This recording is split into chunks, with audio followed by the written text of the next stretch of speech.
Dikarenakan makhraj yang memang tidak kuat, lemah. Maka dia adalah huruf yang tidak butuh kepada al-ahbal as-sautiyah.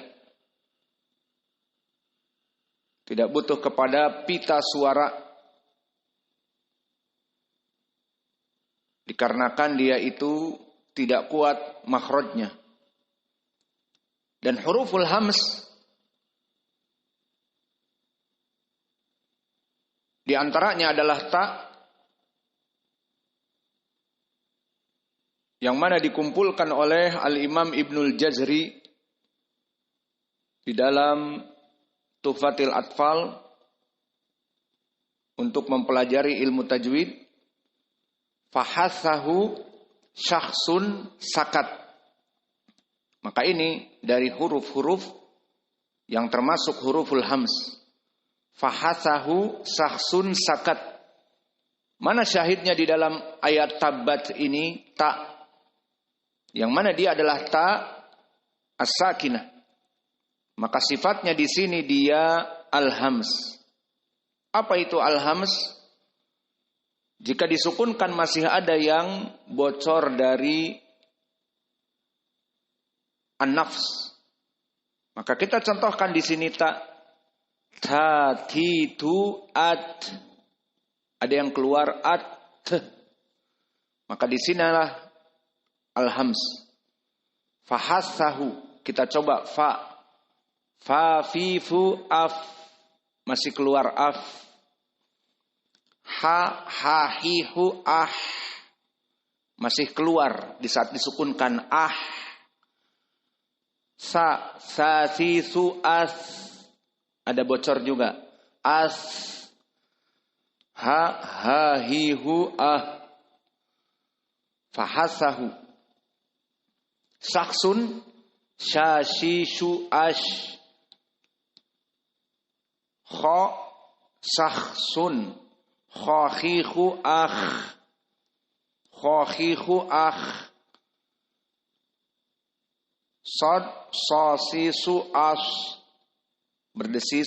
Sa, si, su, as. Keluar suara. Sin, sa, si, su, as. Masih ada desis juga. Kaf dan ta sakat. Maka para ulama menyebutkan kaf dan ta di dalam hams sangat jelas. Ka, ki, ku, ak. Ta, ti, tu, at.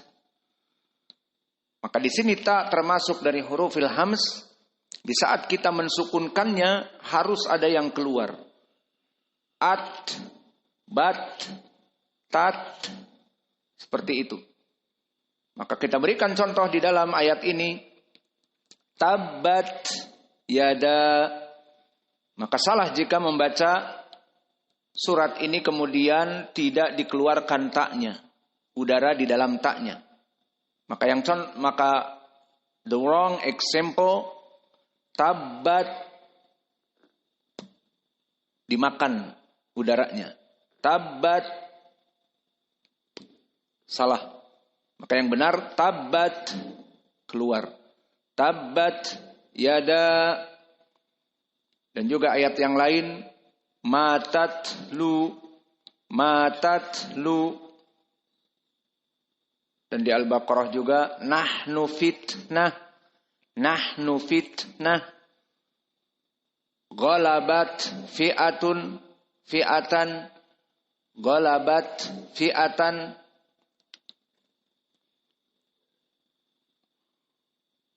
Wasabbit aqdamana. Sabbit. Maka ini misal-misal dari huruful hams. Tak sakinah, maka dia harus keluar hawa. Tabbat yada. Ayo baca semua. Tabbat yada matatlu. Nahnu fitnah.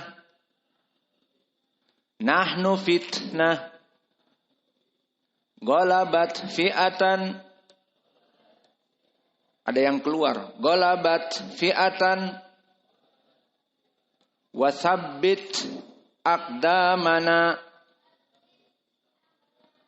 Wasabbit aqdamana.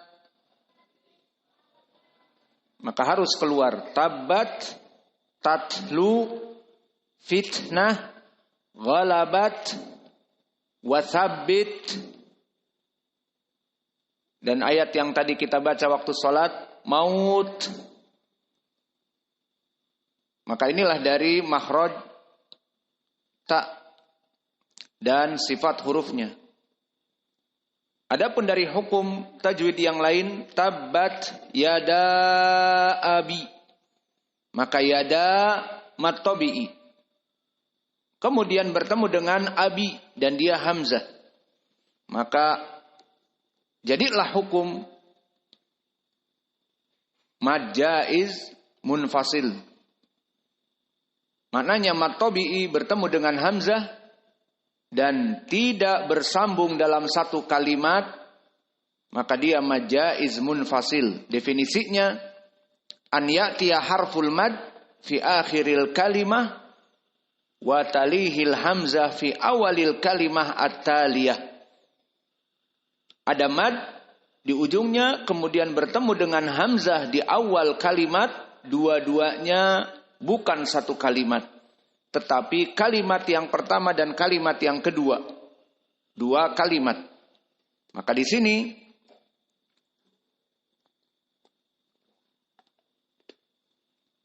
hukumnya adalah mad jaiz munfasil. Mad yang boleh panjang. Kenapa dinamakan mad jaiz munfasil? Dinamakan bil jaiz bimakna jawaz qasruhu wa jawaz madduhu indal qurra. Dinamakan mad jaiz munfasil, bolehnya dipanjangkan dan bolehnya taksir dengan dua harokat. Seperti mad tabi'i. Boleh. Dan dipanjangkan juga boleh. Namun dipanjangkannya paling panjang menurut qiraah Hafs dan yang lainnya hanya sekedar arba'ah au khamsah.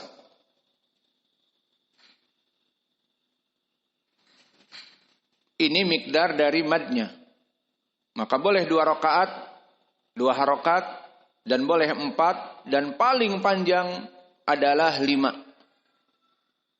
Maka kita baca tabbat yada abi. Ini yang paling panjang. Dan boleh 4, 5 ataupun 2 harokat. Tabbat yada abi lahabin wa tab. Ini dinamakan dengan mad jaiz al-munfasil. Namun di sini ada qiraah yang lain.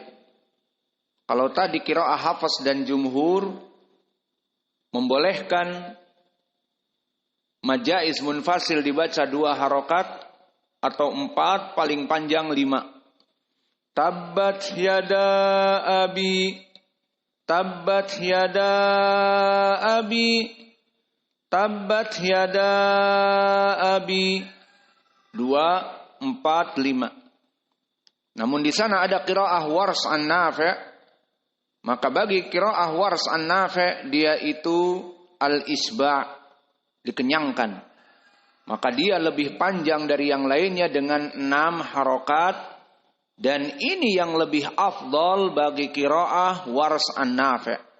Mereka tidak memandang 2, 4 dan seterusnya, tapi al-isba'. Maka dibaca 6 harokat. Maka kita baca qiraah Wars, tabbat yada abi lahabin wa tab. Seperti itu. Dan perlu dicatat, hukum mad jaiz munfasil yang menurut para qurra jumhur, baik Hafs an Asim dan yang lainnya, 2 harokat paling sedikit, 5 harokat paling panjang. Itu ada syaratnya. Apa itu? Jika dibaca al-wasl faqat, idza quri'a bil wasl. Seperti tadi, tabbat yada abi lahabin wa tab. Diwasalkan antara yada dengan abi. Dijadikan hukumnya ada 2 harokat, 4 harokat, 5 harokat, dan wars 6 harokat. Jika dibaca al-wasl. Amma indal waqf alal kalimatil ula, yada terus berhenti. Maka dia hanya menyebabkan waqafnya yada dan tidak dibaca hamzahnya abi karena wukuf di yada, fayaudul mad dan tobi'iyan. Hanya 2 harokat. Kita coba. Tabbat yada. Maka hanya 2 harokat. Namun di saat disambung barulah hukumnya di waras bisa menjadi 6. Tabbat yada abi lahabin wa tab. Dan ini hukum dari majaiz al-munfasil. Seperti di dalam surat Al-Kafirun misalnya. Wala antum abiduna ma a'bud. Dikatakan majaiz munfasil jika bersambung. Namun jika dipatahkan ataupun disukunkan ataupun diwaqafkan, maka hukumnya matobi'i saja. Wala antum abiduna ma. Wala antum abiduna ma a'bud. Maka jika dipisah akan menjadi matobi'i saja. Contoh yang lain, qul ya ayyuhal kafirun. Maka ini jika disambung antara ya matobi'i dengan ayyuha, jadi mad jaiz munfasil. Namun jika kita waqaf dia, maka hukumnya matobi'i saja. Qul ya ayyuhal kafirun.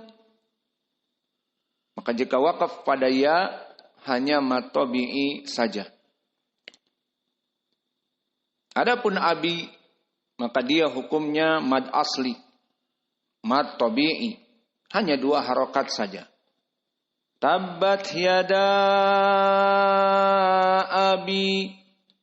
Abinya tidak ada majais dan yang sebagainya. Karena setelah abi, lam, abi lahab, bukan hamzah. Maka yang panjang di sini hanya matobi'i bertemu dengan hamzah, yada abi. Dan itu dengan syarat diwasl, dibacanya. Adapun hukum setelahnya lahabi watab, maka hukumnya di sini adalah idgham. Apa definisi dari idgham? Definisi dari al-idgham, idkhal syai' fi syai'in akhar. Masuknya huruf kepada huruf yang lain. Ini dari segi lughah. Lahabiu watab. Maka masuk tanmin bin kepada waw. Watab menjadi biu watab. Maka al-idgham di sini hukumnya idgham ada bi gunnah atau bila gunnah. Lahabiu watab bi gunnah atau bila gunnah.